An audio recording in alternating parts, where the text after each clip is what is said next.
I'm trying to hold up something. It's very difficult to see, but it's very, very small. It's like the size of a very small grain of rice, and that, I would guess, you wouldn't notice at all. About what I do, that would be a kind of instinctive, natural reaction, wouldn't it? Well, I think you get a different aspect on it, that if the company was to say, well, if you want to work here, you have to have a chip, that's part of the package, then it might be a different thing. And there's also other places like prisons or even for passport control where the chip could be very, very useful immediately. Martin, I mean, you... I held the small chip up. That's really where there's a problem. It's very, very small, and hence you have to try and get the antenna, the aerial that's in it, right up close so that you get a good connection.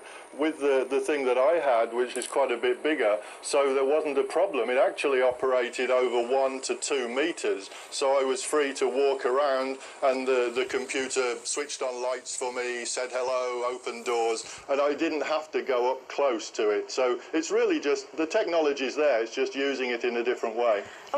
Life for me was about to get simpler, and you know what they say, no pain, no gain. So the chip in here is quite small, right? Yeah, it's super small. It's like a grain of rice. So take a deep breath and exhale.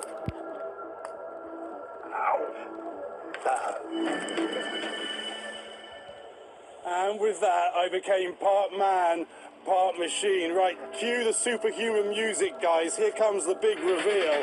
Here on my left hand, you can still see the mark, is where that chip has been inserted into my hand. Now I am going to take this cyborg hand, I'm going to place it up against the reader here. There's a little blue reader that is looking at the chip in my hand. Verichip, subsidiary of publicly traded Applied Digital, has added Tommy Thompson to its board of directors.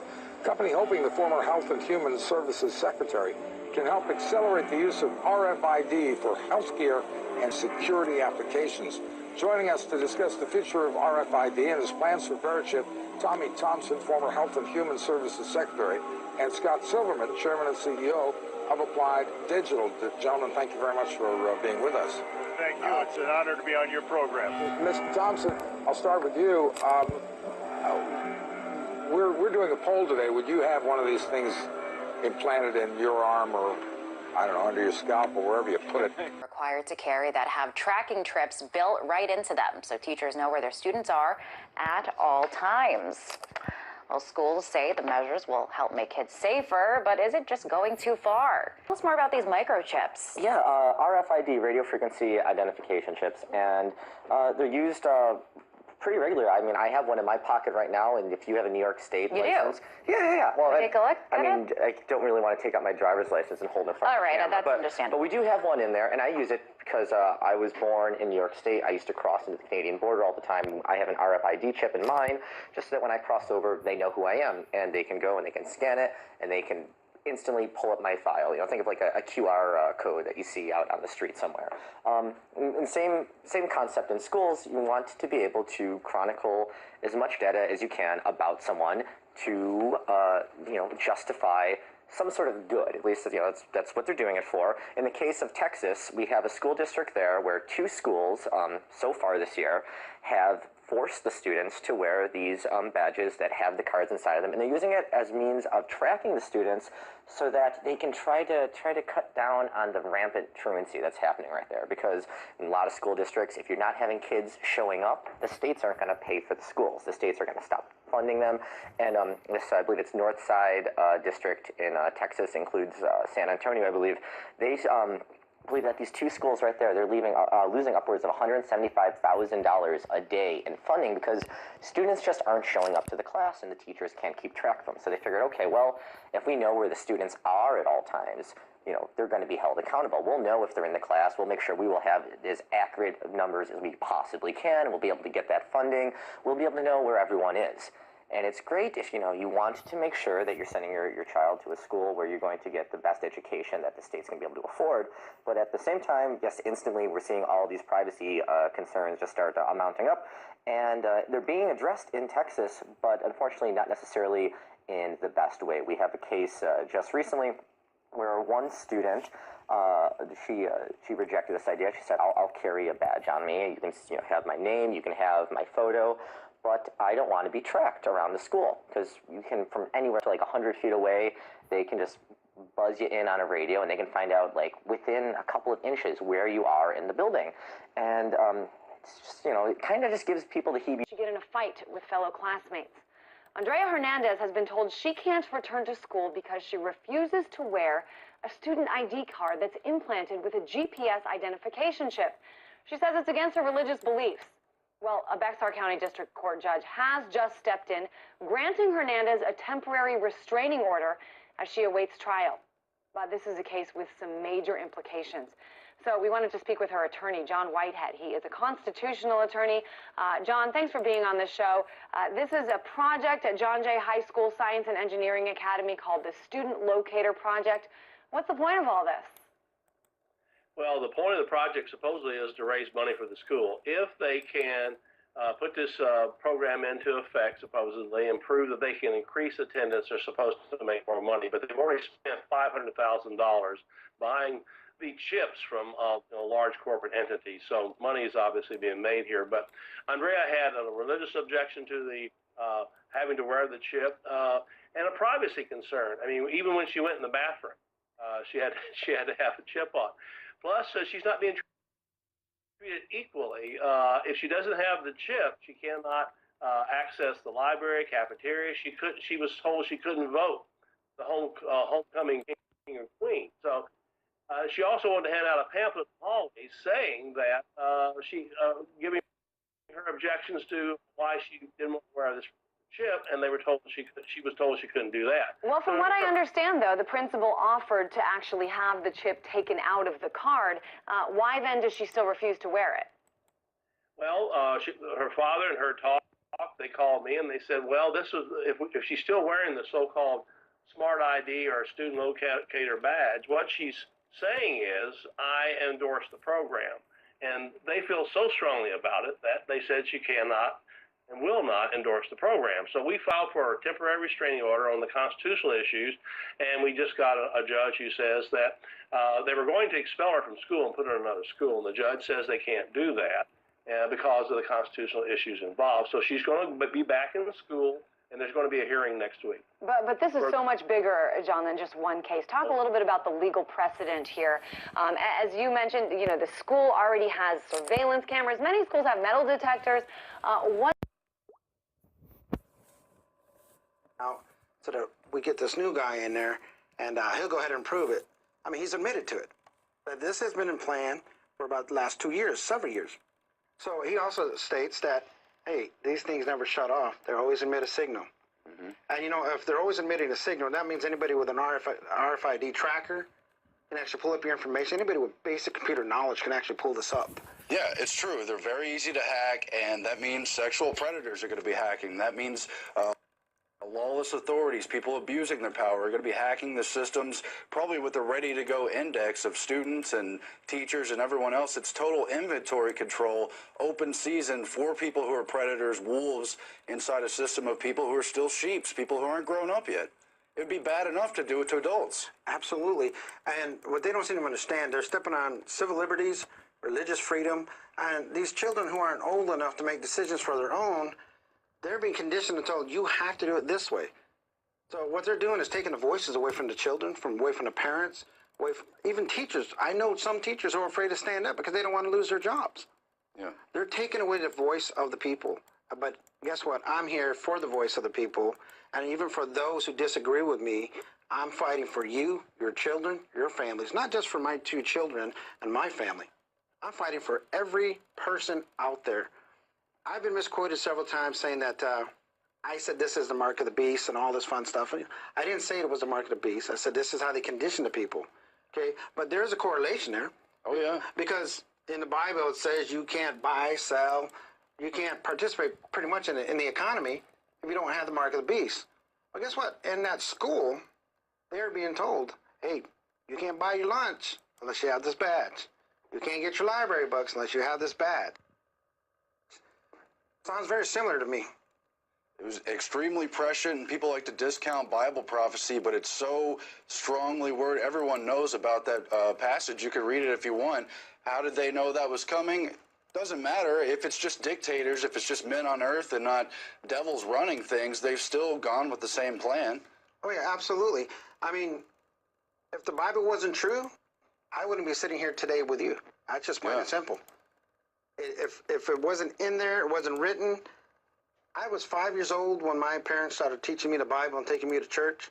Now imagine, if you will, 11 o'clock at night, you're 5 years old, you can barely keep your eyes open. Your dad has you down on the carpet talking to you and reading you the Bible, and he starts talking about the mark of the beast, talking to you about these little chips they want to put in you the size of a grain of rice. You don't know what to think. You're a child. But here I am, 42 years old, 37 years later, all of a sudden I find myself in the middle of it. Now, I'm in the middle of it, and I got to take care of my children. It is my responsibility as a parent to take care of my family, my wife, my son, my daughter. I have to stand up and protect them. And this is exactly what I'm doing today. I'm standing up to protect my wife and my children. And I'm not going to allow this to happen. We are not going to compromise our faith for NIS. We're not going to compromise it for the government. We're just not going to do it. Well, why will they make certain provisions for religious reasons for extreme minorities? And those people should have the right to their religious freedom. It's, you know, part of the tradition of this country, and it makes sense anyway. But why will they run wholesale over huge blocks of Christians and just completely ignore a very well-known provision? I mean, that is a line in the sand for so many people. The RFID chip, the mark of the beast, whatever you see it as, maybe some future technology still coming, but it's all headed in the same direction of control and really disrespect for human individuals. Yeah, there is a disrespect, and the reason they run over the Christians because they know if they can squash the Christians and they can squash God's word, that they can take over the world and do what they want to do. But unfortunately for them, the book has already been written. Yeah. God wins. Okay, the Christian people win. So they can try as they might, but it's not going to. It's just not going to work out for them. You know, I would rather be on the side of the Lord in heaven than reap my rewards here on earth. There's more to this. And I've had the opportunity to witness to people and talk to people the last several weeks, get people saved. I believe that God has chosen us to help to fight this. I mean, who would ever think? I went on television, my local news station, said, no, we're not going to do this. And here I am today, 2, 3 protests later, visits with the NISD. I have all kinds of organizations and people from around the world gathering behind us. Who would think one man stood up and made that big of a difference? And then, why did I stand up? Because my daughter told me, Dad, I'm not going to wear it. I am not going to wear it. And she's right. She doesn't have to. I mean, she can tell you things that has been going on in the school that the teachers have been telling the students about wearing the badge. It's absolutely absurd. And you were talking earlier, Andre, about how you're not a product. You've got an image. What they're trying to do is treat us as human cattle, as we're part of an inventory system.